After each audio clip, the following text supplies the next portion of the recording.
for things like about Adrian and many other things kind of toppled up until it became anger. And then this was kind of, the topping on the cake. What became anger? Brooks's actions and emotions and words. I guess he had spent this year trying to build a case against me. So he placed the tracker on my car. And then on top of that, he was photographing me and Madison wherever we were. How do you know that? He told me. When was that? During the year, from 2019 to October 2020, I had been stalked for that entire year. But you didn't know it? I didn't know it until until a week after my dad died. And then when Brooks was, my mom messaged me, and she said, "Hey Jess, your dad just died. Now that your dad's dead, how can you let Madison go on without hers?" That's how I found out my dad died. And by text message? By text message. And were your parents still together when he died? No. Okay. No. So after that, it became a very strong push from my mother and from Mr. Johnson, who I had not talked to in almost a full year at this point. He began contacting me as well, wanting to see Madison, wanting to set something up to see her. Like I had previously said, he had physically abused me both times. I tried to facilitate some type of, visitation between him and Madison. He couldn't control himself, for lack of better words. I had asked him to file for custody over and over again. I don't know any father that wants to see their child but will spend a year stalking somebody and not filing for custody, because he could have got the process started much sooner. I don't know where my train of thought was with that. Sorry, Richard. Communication. So you testified that you kind of backed out of the communications with Mr. Johnson and Mr. Hansen stepped in? Yes. And do you have an understanding as a result of either being present or viewing text messages how that communication digressed? Yes. Tell me what happened. So initially it was very friendly between Mr. Johnson and Trey. Trey was very to the point. Mr. Johnson is very good at convincing. He's a wonderful salesman. When was this? When did you start dating Mr. Hansen? So Mr. Hansen and I were together when Brooks was in prison, actually. So you started seeing one another while Mr. Johnson was in prison. Was in prison, yeah. And then we stopped dating, and then about a year after we stopped dating, I moved back to California, got back with Brooks once he got released from prison. And then I started seeing him. I was in contact with him in 2019. And we started to date again in like 2020, January 2020. Thank you. So it was October 2020 that Mr. Hansen and Mr. Johnson started communicating? Yes. And how did the communications end up? It ended up being horrible. Trey basically would just tell him, Objection. Just do what Jessica wants. Hearsay. What was that, Ms. Cole? Taking a hearsay objection. Say what Trey's saying. It's nothing offered for the truth of the matter asserted, such as, I'm gonna dome you. How? What? Wait a minute. What was your question, Mr. Schoenfeld? My question was, To her. how did the communication end? The communication How did between... it end up? Because she said it started off being cordial. Friendly, yeah. Okay. And so then your question was, how did the communication end up? Yes. Okay. Can you answer that question yes. without talking about what In a very aggressive Trey manner. said? Yes. When you say an aggressive manner, what do you mean by that? It was basically, I feel like Brooks was trying to scare us into doing what he wanted. And when the threats about the photos he had of us, when the text message with the photo of the tracking device on the app, when these sort of maneuvers that he was doing did not work, he then resorted as a last resort to violence, and ultimately said that he was dreaming about blowing off Trey's head. Your Honor, I'm going to move to admit Exhibit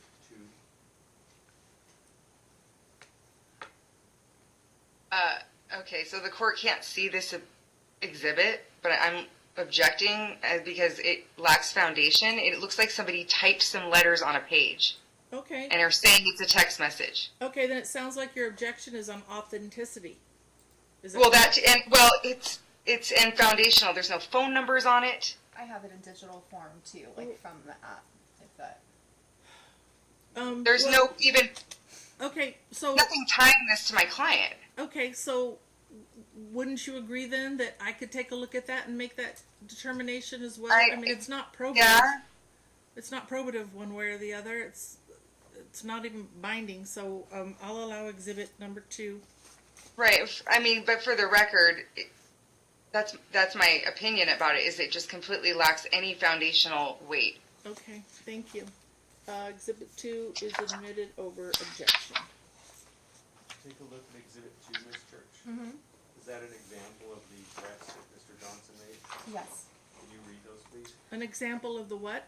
Correct. Sorry, of the threats that Mr. Johnson made? Who is this to? This is to Trey. Oh, this is to Trey. Yeah. It says, show up at the pad, you fucking bitch. Trust and believe I stay with that thing, and I see you, it's over. You're out, gunned out, matched out, and you ain't fooling nobody. I'll make you taste the end of this 45. I pray for the chance to dome you. I literally see it in my dreams. Please give me a shot. I won't disappoint. Having downloaded these yourself from Mr. Hanson's phone, Mm-hmm. who was that to, and who was it from? It was from Brooks to Trey.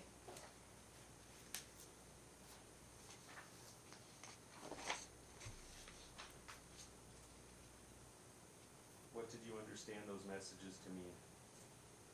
I was fearful Objection for calls my for life. Wait, and wait, for wait, Trey's. wait. Stand by, ma'am. Go ahead, Miss Cole. That it calls for speculation.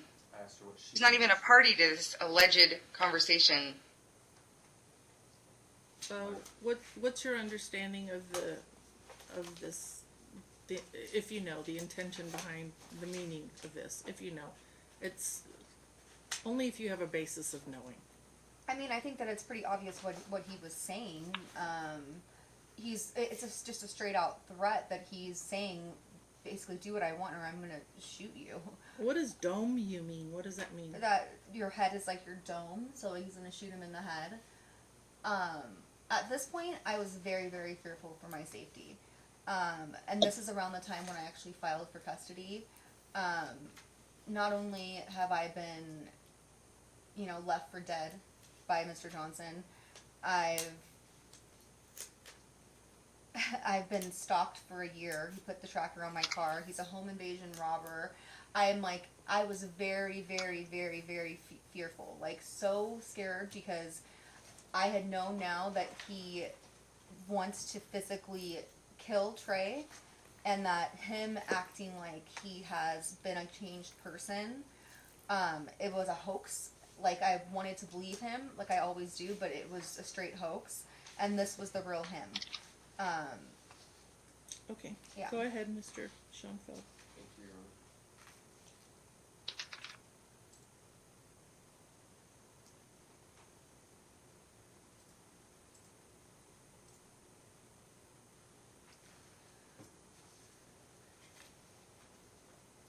Do you have a history of drug use? No. You've never used drugs before? I've used drugs before, sure. So when you and Mr. Johnson were together, did you use drugs? Yes. Do you have any history of mental health issues? Never. Have you ever been on any medication related to anxiety or mental health? Yes. Can you hold up, Mr. Schoenfeld? I'm sorry. 1 second. Yep.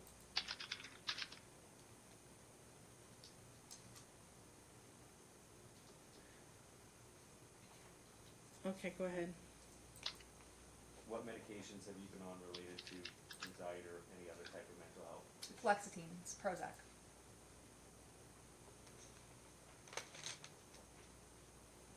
In terms of when you were together with Mr. Johnson, what type of drugs did you use? Basically anything that Mr. Johnson was using, I guess. He has been an extreme drug addict from the moment I met him. Not to say that I'm innocent or perfect, because I am not. However, the drugs that I would take myself would be drugs that Mr. Johnson had gotten. And I feel like it went through cycles. When I first met him, he was heavy on like painkillers, Oxycontins, stuff like that, and then it rotated through to uppers at one point. When we lived in Long Beach, he was still taking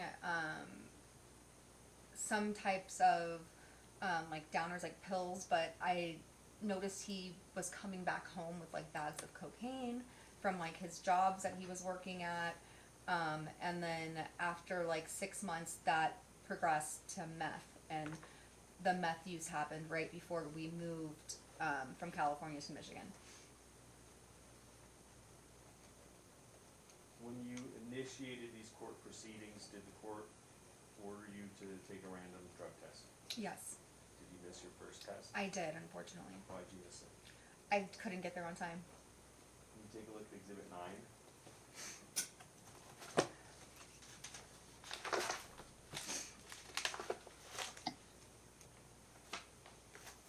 What is that?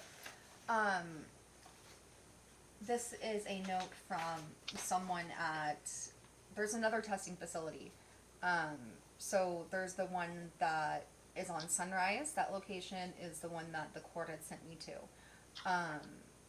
When I got there, according to my Google Maps, when I reflect on that day, it literally has me there a minute after they closed. But I was panicking and I didn't know like what to do, and I remembered that there was another ATI that I had seen on Sahara, so I went there in hopes that they would be able to test me there, and it would still hold the same, weight because it was the same company, but they weren't able to test me there. Did you request proof that you had been there? Yes. Is that what they gave you in Exhibit 9? Yes. Or I'm going to move to admit Exhibit 9. Ms. Cole? Well, this is a note from a third party, so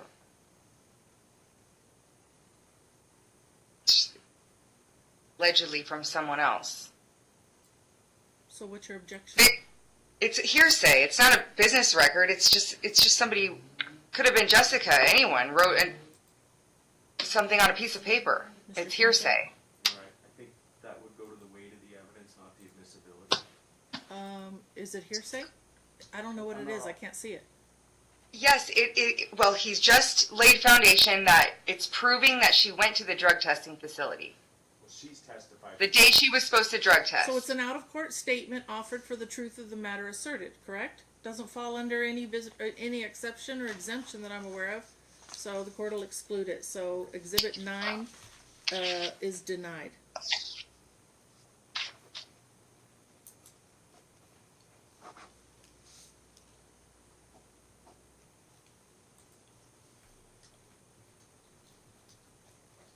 Did you ever miss a drug test after that? I don't think so. There wasn't a second drug test that you missed because you didn't get a phone call or something? Oh, yes, yeah. Meeting. So actually, the next drug test, It was leading, but there was another drug test. Go ahead. there was, yeah, I didn't remember that. I had no way of knowing that I was going to be tested that day. So what happened? So I didn't know that I was supposed to be tested, and then later that night, I saw that I had gotten an email saying that I was going to be tested, but up until that point as well, I was still new to the court proceedings, and I wasn't, I guess, as aware as I am now that the email is like the main way of communication. So now I'm constantly checking my email throughout the day to see if I've gotten anything from the courts. But at that point, I did not, and I was under the impression that I would get a phone call, and I just assumed that if I was going to be tested, and that's a mistake that I made because obviously I didn't get a call and I missed the test. Were you represented by an attorney at that point in time? I don't think so. So I just want to clarify, make sure I understand. you received an email during the daytime, but you didn't read it or actually observe it until after hours. Yes. And that's when you realized that you missed the drug test. Yes. Objection misstates her testimony completely. Okay, she can let me know that, or you can follow it up on cross. Go ahead, Mr. Schoenfeld. Overruled.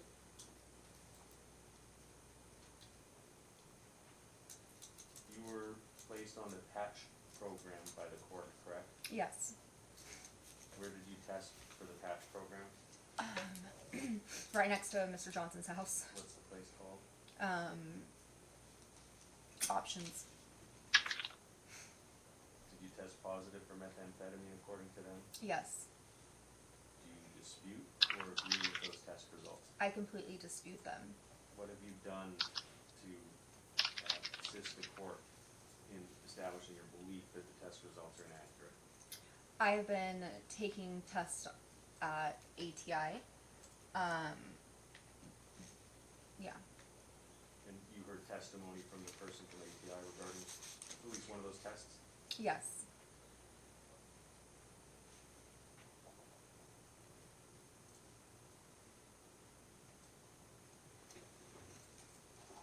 Was there a point in time that Mr. Hansen's vehicle was vandalized? Yes. Describe what happened and when. So the first incident was, Wait, whose vehicle was vandalized? Trey Hansen, her boyfriend.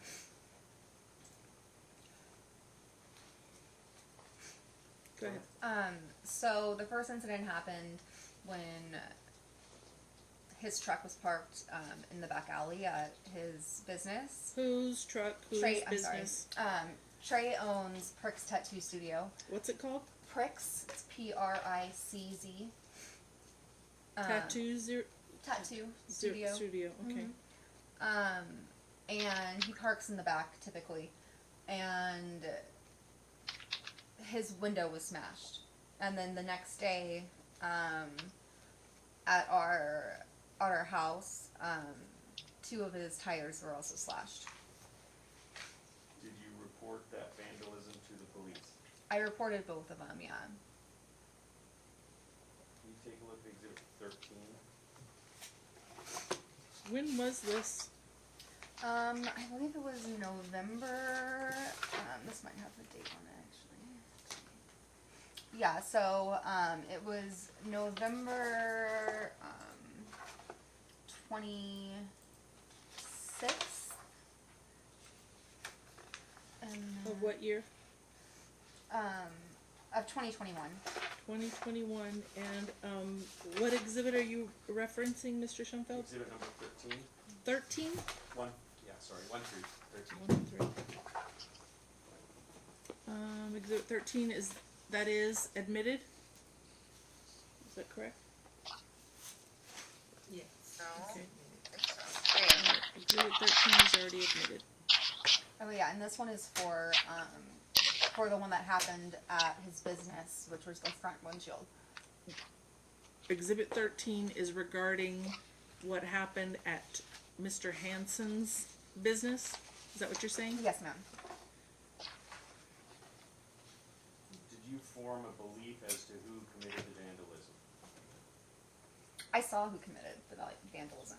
What do you mean by that? You saw who commit the I vandalism? saw Mr. Johnson commit the vandalism. Okay, go ahead. Explain that. So in our shopping center, there is a camera system that's pretty vast. We do not own the system. The people who own the property have those cameras up. I was able to observe Mr. Johnson on, I want to say, maybe up to 6 or 7 different camera angles over the period of an hour and a half to 2 hours preparing, and then actually going and physically smashing the windshield. And then on top of that, I did notice that he had parked right in front of a neighboring shopping center. So I walked over and I got the information for the owner of the shopping center. The shopping center where Dad had parked? Yes, ma'am. So the one that's directly behind our alley. And I spoke with the owner, and then after about a week or so of correspondence, he was able to deliver me a zip drive with more camera angles from his perspective of Mr. Johnson committing the crime as well. Were you able to identify a vehicle through that video evidence? Yes. Can you take a look at the fourth page of Exhibit 13? There's pictures of vehicles. Tell me what that is. So there's a van basically that's parked here in front of this neighboring plaza. What? I'm sorry, Mr. Schoenfeld. What exhibit are you referencing now? Same Exhibit 13. It's on the third page. Okay, and all right. So go the ahead. one on the left, that's the photo of Mr. Johnson parking there. The ones on the right, once we saw that there was this van that he was getting out of, Van that who was getting out of? Mr. Johnson. So what he did basically is he got this giant stone. He found it. There's a bunch of rocks by this wall. He got the stone. He put it on the top of the end of the wall, and then he kind of cased the parking lot. He walked down the parking lot spaces, then walked back, and then walked down the street where he had parked the van originally. He got the van that was parked farther down the street, moved it close to where our vehicle was, right in front of that neighboring plaza. And then he got out, got that rock that he had placed there earlier, grabbed the rock, ran down the lining of this brick wall, smashed our windshield, and then got back in the van and sped away. Upon searching on Google Maps his employment name, like spacecraft components on Google Maps, there were photos of their company vehicles on the photos that came up on Google Maps when you search their name. And I noticed that it's the same van. They have two vans pictured on Google Maps. One of them is missing a bottom side right panel, just as the one that Mr. Johnson had drove that day was.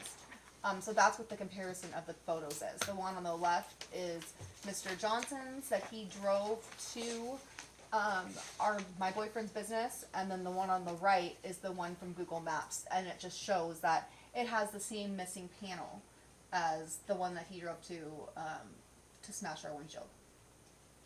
The last page of Exhibit 13 is what is that? What is it? So this is from that neighboring plaza's camera system. Or the last page. There's no bait numbers on any of these exhibits, correct? On these ones,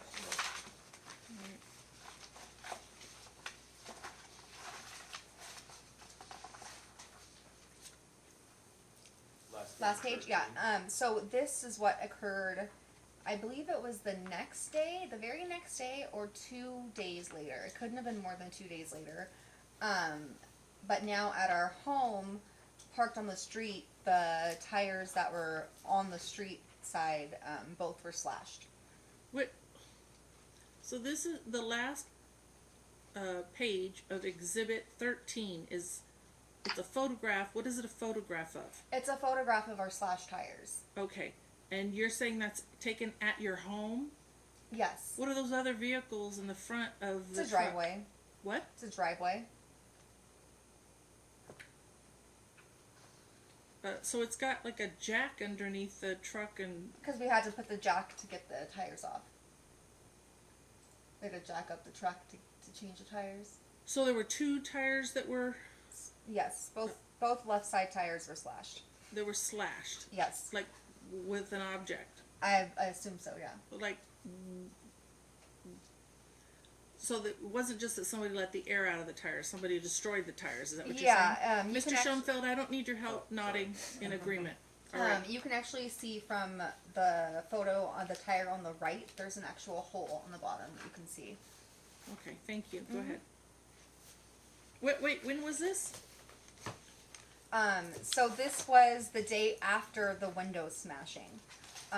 So the window smashing happened on November 26th, I believe, and then the tire slashing happened the following day.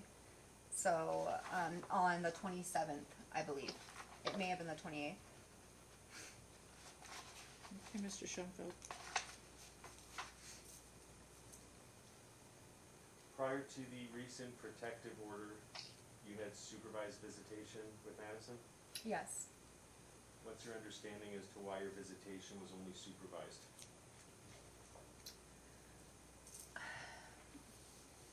I'm not sure exactly what you mean by that.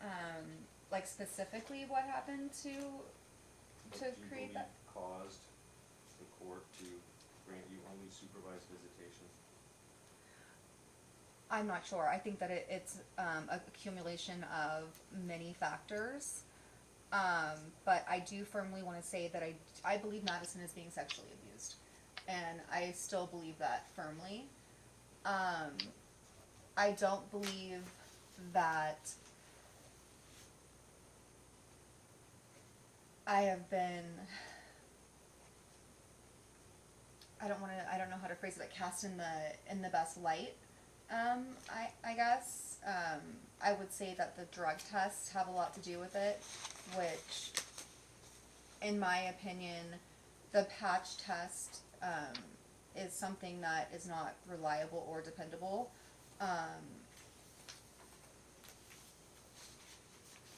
There's so many things I can say in response to that. I want to focus on the allegations of sexual abuse. Okay. You testified that you do believe that Madison was being sexually abused, correct? Yes. What happened on January 9th, 2022 when you picked Madison up from Donna's house? So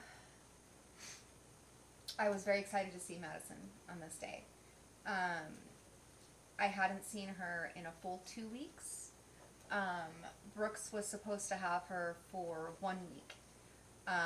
He kept her an extra week. And during these 2 weeks, I had no communication with my child. I was not allowed to speak to her. I didn't speak to her one time. I remember being extremely worried during these 2 weeks. Anyhow, so when I went to the exchange center and I got Madison, I ran to her and I grabbed her, and the first thing she said to me was, "Ow." Objection. Objection. Ms. Cole? Objection? Hearsay. Okay. Mr. Schoenfeld? I don't think "ow" is a statement that's offered for the truth of the matter asserted, Your Honor. First of all, I objected when she said Madison said. I said objection, hearsay. Okay, we couldn't hear you, Ms. Cole. This is the problem when we have virtual hearings like this. Sorry. We Okay, didn't I hear will try you. to It scream. wasn't I'll try to scream louder. Well, remember, there's a delay. I mean, I see it every single day. When there's a delay between when words are spoken here in the courtroom and when you receive them on your end on the the video conference. So, sorry, but anyways. No, that's all right. So the objection is hearsay, but when but Ms. Church testified that when she went to hug the child said, "Ow." You said objection, because of hearsay. Mr. Schoenfeld said it's not hearsay. It's not offered for the truth of the matter asserted. I would agree. The word "ow" isn't offered for the truth of the matter asserted. She had already answered the question before we heard you object. So go ahead, Mr. Schoenfeld. The child said "ow" when you hugged her. And then what happened? And then I grabbed her face, and I looked at her and I said, "But, Maddie, are you okay?" And she looked at me and said, "Mommy." Wait. I can't say what. Can I not quote what she said to me? Is that the problem? That's the problem. Okay. From what she had told me, I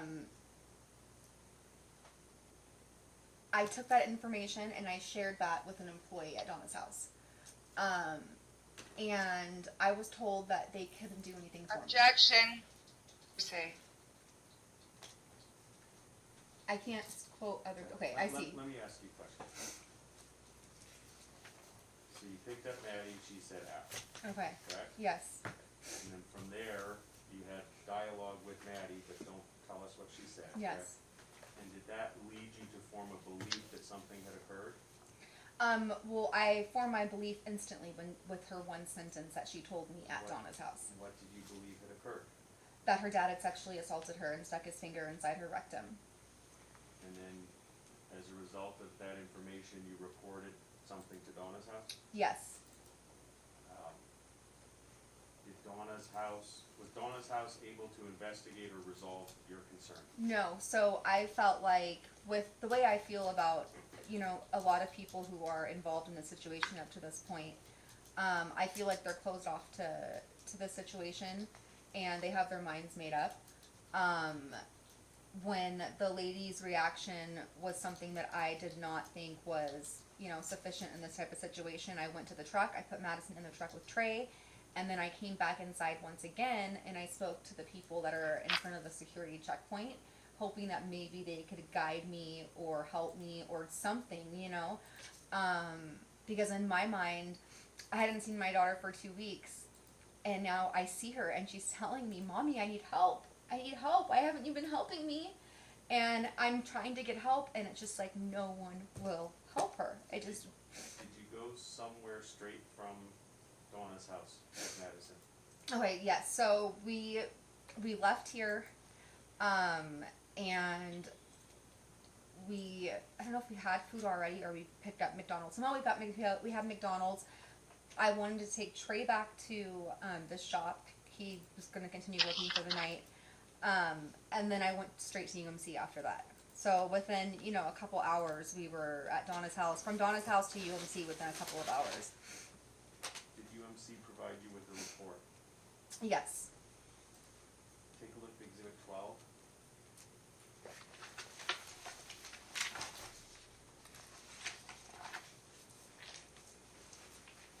Do you recognize that document? Yes, I do. What is it? It's Madison's outpatient report. As a result of having been examined at UMC? As a result of being sexually assaulted, yes.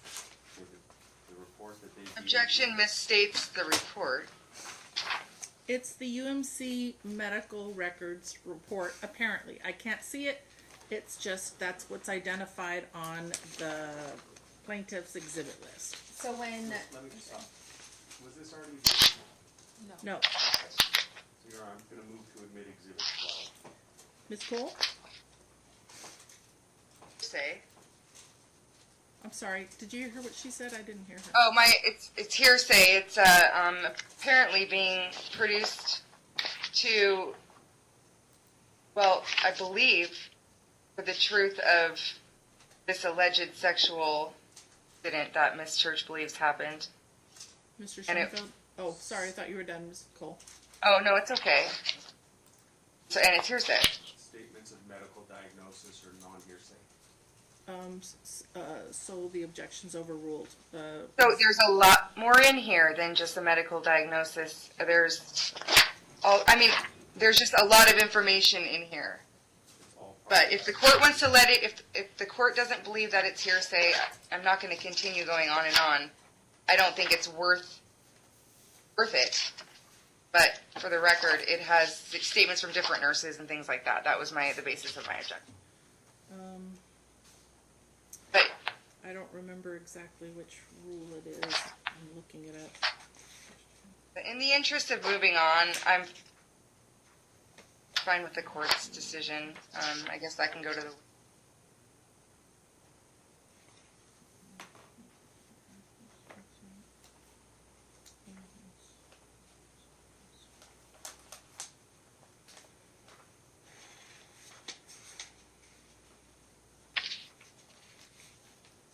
If the response is it's a diagnosis, then that there's not just a diagnosis. Different people's notes, it's allegations, it's what mom says happened, that sort of thing.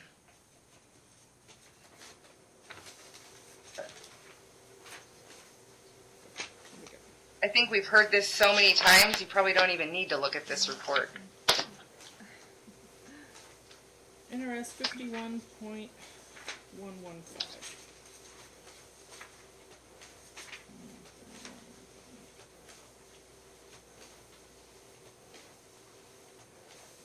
Statements made for medical diagnosis or treatment and describing medical history or past or present symptoms, pain or sensations, or the inception or general character of the cause of or external source thereof are not inadmissible. Really, we have to say it that way? Are not inadmissible under the hearsay rule insofar as they were reasonably pertinent to diagnosis or treatment. So, yeah, I'll allow them in. So that's exhibit number 12 is admitted over objection.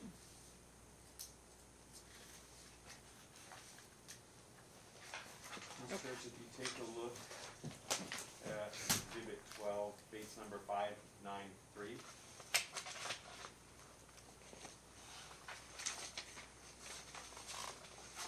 In the lower quarter, where it's describing general appearance, you see the part that says GU and then a colon. Yes, it says, want me to read it? Please. Possible anal fissure, abrasion at 11 p.m. position, no bleeding, no hemorrhoids, mild arrhythmia to bilateral buttocks. Go to page 596.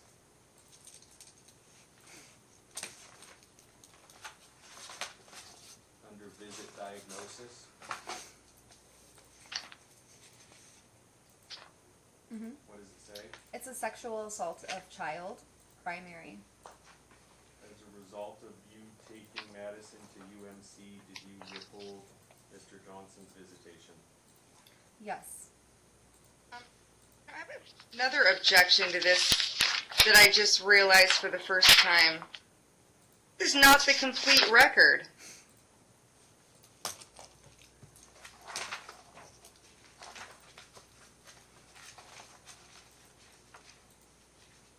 Because I've reviewed this document multiple times, and there's a record in here missing, that one that says final diagnosis. No. I'm pretty sure I'm the one who produced the record, and this is what was produced, so.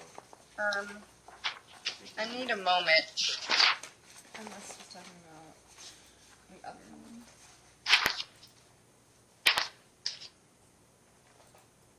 Which part of document number 596 did you just call attention to, Mr. Middle of the page, visit diagnosis. Ah, okay, thank you. So what do you mean, Ms. Cole? Oh, I found it in here. I withdraw. Okay, thank you. Are there pages out of order, Ms. Cole? I thought it was at the end. I looked at two different versions of these medical records, so I may have been thinking of the other one, but it looks like they're bait stamped in order, so. Okay, thank you. Go ahead, Mr. Thanks. Schoenfeld. When you made the determination not to have, not to exchange Madison with Mr. Johnson after this UMC visit, did you seek relief from the court? Like, did I? Did you file a motion? Yes. You filed an emergency motion related to your desire to suspend visitation? Yes. Moving to a different subject matter. On November 11th, 2021, was your boyfriend Trey Hansen arrested?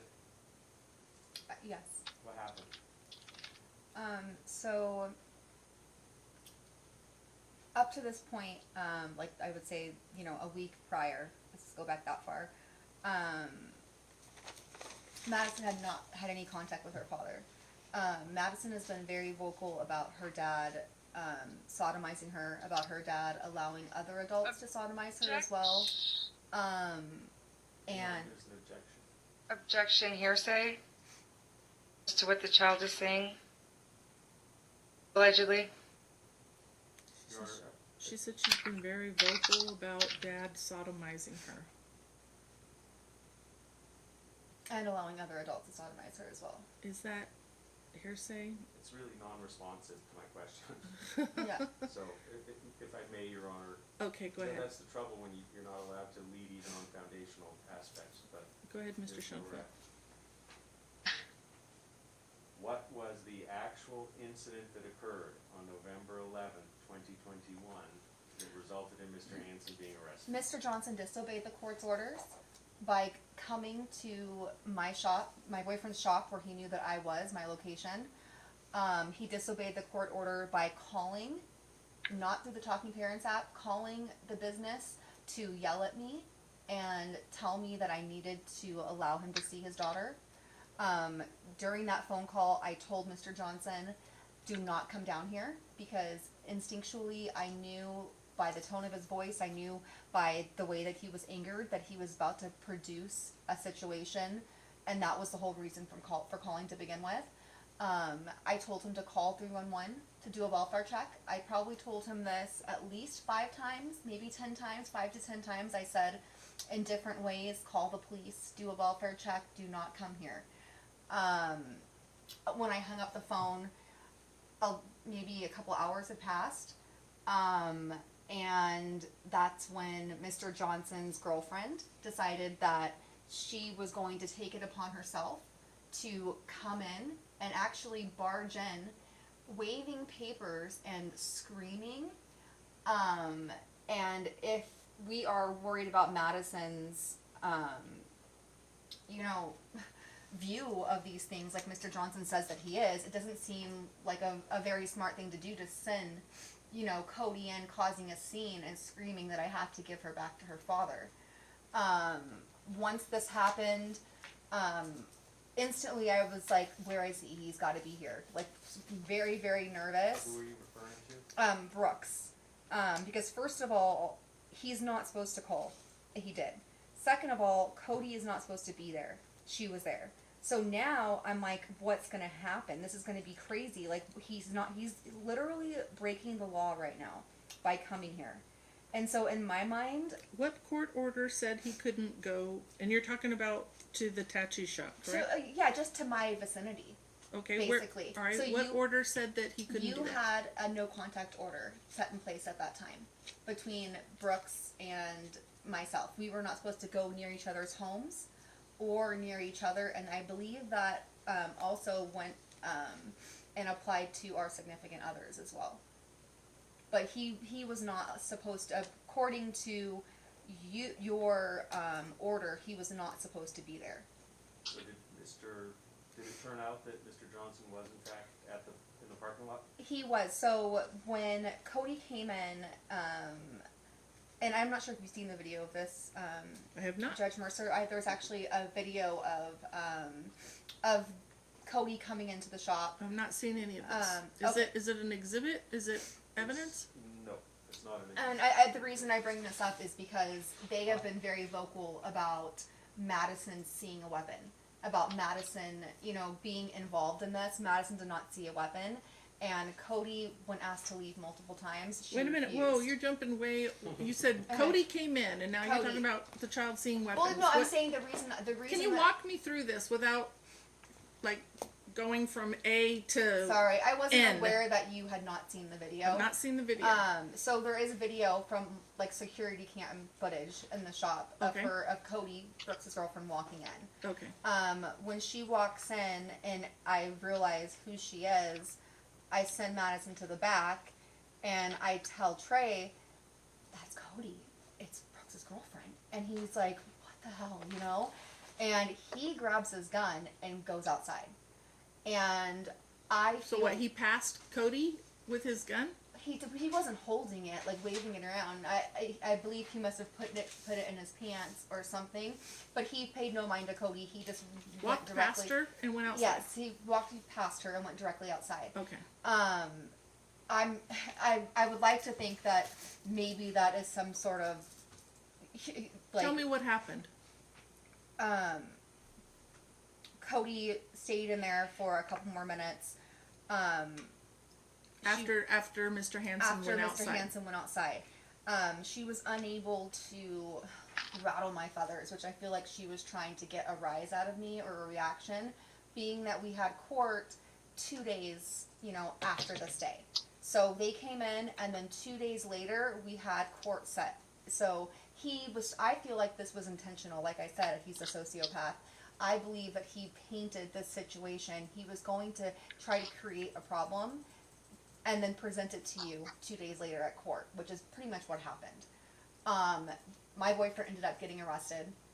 And Brooks gets to say now that he was threatened by somebody. What happened? You said that Mr. Handsome grabbed his gun, put it in his pants. I'm assuming, yeah, put it in his pants and went outside. I was not outside, so I do not know. You were inside, from there. and there are not windows where you could not see what happened outside. So we're upstairs. Wait, you got to answer my question verbally. Yes, there are windows. There are windows, so you were able to see what was going on outside, or no? No. Okay. And what time of day was it? Evening, so I wouldn't say between 6 and 7-ish. So was it dark outside at that time? I don't know. It when was this... like dusk, so I think that it was getting close to being it was getting close to being dark, but I don't think it was fully dark at that time yet. All right, you said between 6 and 7? Yeah. All right. All right, so you saw your boyfriend put the gun in his pants and walk past Cody and Yes. walk outside. Yes, it's a big lobby. All right, so tell me what you perceived at that time. What happened from your perspective? So in my perspective, I don't know what's going on. And I'm trying to have Cody exit, and she won't leave. And I ask her over and over again to please leave. And my mind is kind of just racing at this point. One of our friends was there at the time. They grabbed Madison, and I thought Madison was in the back. exactly with our friend, with the friend. Okay. So she was being taken, care of, not coming forward. But Cody was like, "I miss you, Madison. I brought you this bear. I just want to make sure you're okay. No one's talked to you in this long." And that was my perspective of the whole incident. I wasn't outside. I'm not sure exactly what happened, but I was told from Trey that when he went downstairs. Hearsay, Your Honor. Yeah, hearsay. Okay. Okay. May I continue, Your Honor? Yes. Did the police execute a search warrant of the tattoo shop after that? Yes. They located a firearm? Yes. Did they locate anything else that they said was illegal? No. No drugs? No.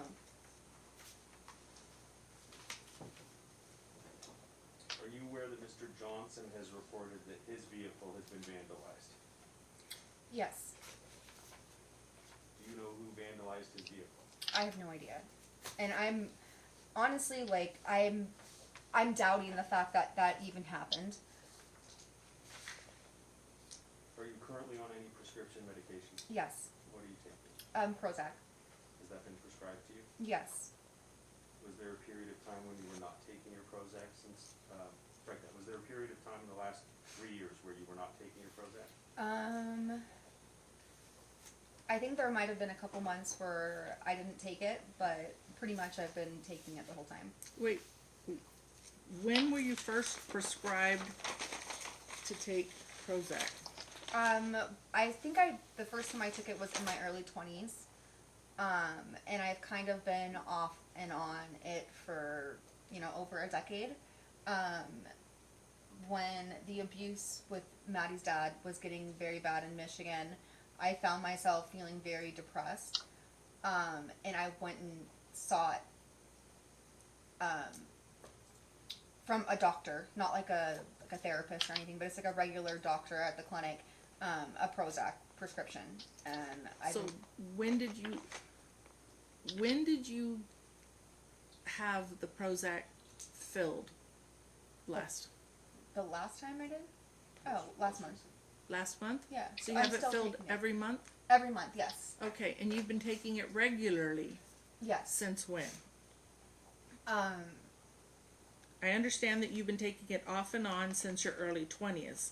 yeah. Since your early 20s. When did you start taking it regularly through the Probably through like the present time? Close to 3 years. So you've been on it regularly close to 3 years. Yes. All right. And who prescribed it for you? Just like my physician. Who's your physician? Dr. Kelly. Doctor who? Kelly? I forgot I don't know his name. He's been your doctor for 3 years, and you don't know his name. It's Kelly. His last name is Kelly? Dr. Kelly. Well, because I don't have to see him to get it refilled. You know, I just call it in. You don't have to have an exam every so often to have? Yeah, maybe like once a year or something. Okay, so I forgot his name. how do you spell his name? It's K-E-L... Kellly. There's no E on the end? K-E-L-L-Y. No, I think it's Kelley. With an E on. Alright, and where is Dr. Kelly's office? He was located here in Vegas, but I think he just moved to Utah within the past few months.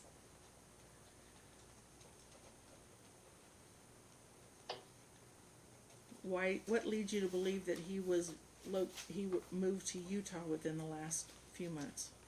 Well, because I know that he was planning on moving. His wife has gotten pregnant recently, and they bought a house there. Where was his office located? I'm not sure. Why wouldn't you know where his office was located? Because I would just do, like phone. He's a friend, first of all, a friend of my boyfriend's, and secondly, he would just ask me questions over the phone or email me, like the intake information that I had to fill out. We weren't doing anything like in person. I'm not sure if that was because of COVID or what. And what kind of a doctor is Dr. Kelly? I think he's a nurse practitioner.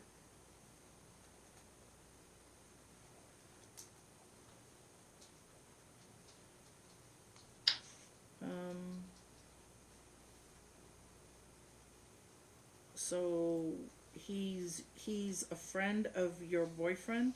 That's how I got the connection with him. Yes, I wanted to get back on Prozac, and I got in contact with him. And that was approximately 3 years ago? About, yeah.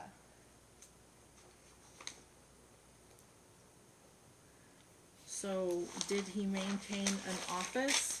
I have no idea. You never went to an office? I never went to his office, no. And so when he would prescribe Prozac, would he hand you the medication, or did you No. get it filled somewhere? He'd call it into the pharmacy. But we would just have phone interviews he would just ask me questions with how I've been feeling and how the dose is, and the general questions, I guess, that he would ask me inside his clinic, he would just do it on the phone. Okay, and which pharmacy did he call it into? I go to the Walgreens on Fort Apache and Desert Inn. On Fort Apache and Desert Inn? Yes, ma'am. So that's where he would call in the prescriptions for the Prozac, and that's where you went to pick up the prescriptions. Yes. So you would have some kind of documentation of that, right? Of course. Did you produce that? Right now? Did you Oh. produce it Produce it where? in this litigation? Just yes or no. Did you I'm- give it to your attorney, or did you provide it to Ms. Cole? What did I give? That's what I'm confused. What do you The guys? documentation. You had paperwork associated with the prescription? I guess so. When I go to pick up my prescription, they staple something to the bag. Okay, and what would you do with those? Throw it away. But I could keep them. I never gave one to my attorney. I never thought about it.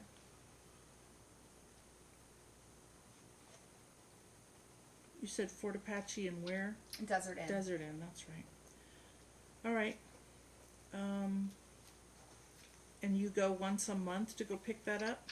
Yes. When did he move to Utah? You said within the I'm not last sure. few months. Yeah, I'm not sure exactly when, but within the past year, I know he's been going through changes. I'm not sure exactly the dates or anything. I don't know. Okay. And you said you would get the prescription refilled once a month, correct? Like you had to go to the pharmacy every month to So pick I it up? think that he calls them in like 3 or 4 month. for lack of a better word, bundles when he calls the pharmacy. Okay. So they'll give me like 3 or 4 refills, and then after that, I would contact him, and then he would have to call in another prescription after, if it's Okay. 3 or 4 months, whatever the limit is. I'm not sure. All right, and when was the last time you went and picked up a prescription at the pharmacy for Prozac? Within the last month, I want to say like 3 weeks ago, probably. And so you have a 90-day supply? No, I pick them up 30 days. It's a 30-day supply. But the doctor, what I was saying, he does not have to call every month. It just automatically will give me, like, I don't know if it's 3 months or 4 months that he calls in at a time. I get 30-day supplies. I go pick them up once a month. So the prescription is for a 3-month or 4-month So when you supply, yeah. but you have to go 1 time a month to pick up 30 pills. So like when you have your bottle and it says prescriptions left on it, and I'll say 2 or 3 refills? That's what I'm referring to. Yeah. So I go once a month. They're 30-day supply. Okay.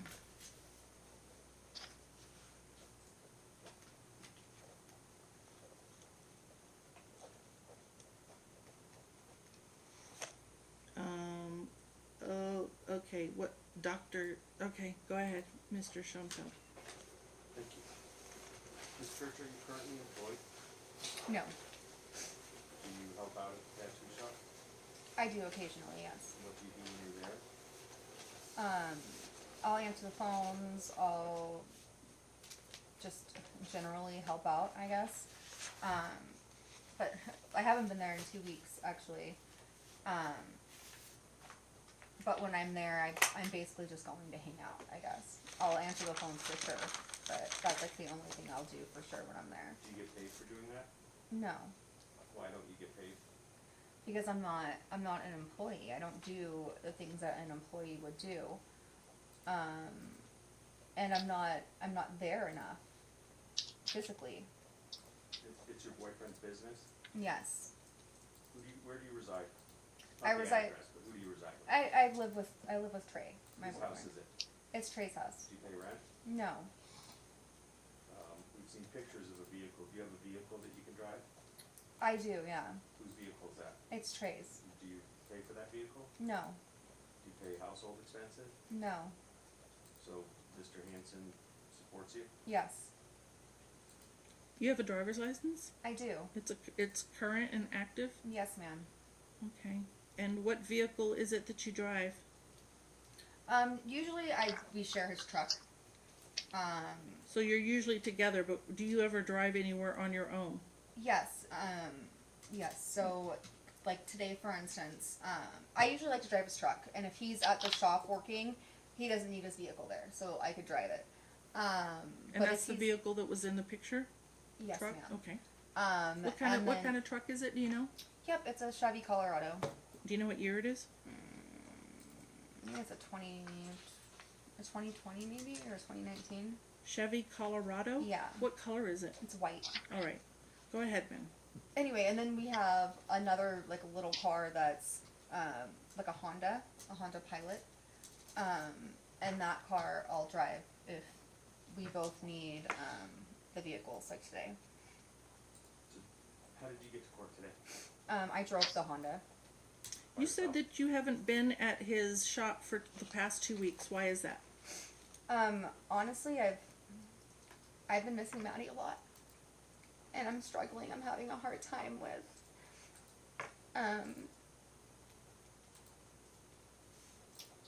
what's been happening. I miss my daughter a lot, and it's hard for me to be around people and interact when I'm so deeply sad by not having her.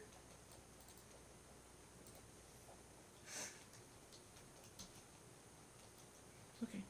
Thank you. So what do you do instead? You stay home? I've been staying home and sleeping, All right. and I've been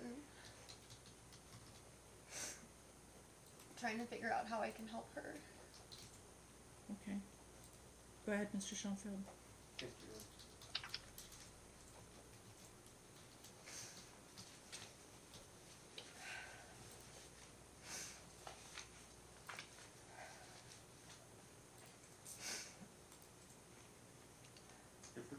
were to